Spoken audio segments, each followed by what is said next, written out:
వినాయక చవితి సందర్భంగా అక్కడ కార్యక్రమాలు జరుగుతూ ఉంటే అందరూ ఫంక్షన్ హాల్లో కూర్చొని ఉంటారు.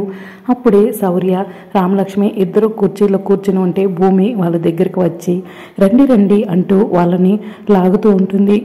భూమి భూమి వద్దు అని శౌర్య, రామలక్ష్మి చెప్తూ ఉంటారు. లేదు రండి రండి డ్యాన్స్ వేయండి అని చెప్పి శౌర్య రామలక్ష్మిని చేపట్టి లాగి భూమి స్టేజ్ పైకి తోసిపడేస్తుంది. దాంతో రామలక్ష్మి, శౌర్య ఇద్దరు కూడా డ్యాన్స్ వేస్తూ ఉంటే వాళ్ళ డ్యాన్స్ని చూసి అందరూ సంతోషపడుతూ చూస్తూ ఉంటారు. తర్వాత గగన్, భూమి కూడా డ్యాన్స్ స్టేజ్పై వేస్తూ ఉంటారు. ఇక భూమి గగన్ని ఆట పట్టిస్తూ మరి డ్యాన్స్ వేస్తూ ఉంటుంది. తర్వాత భూమి నాట్యం చేస్తూ ఉంటుంది. అచ్చం శోభచంద్రలా భూమి నాట్యం చేయడం చూసి అపూర్వ టెన్షన్ పడుతూ ఉంటుంది.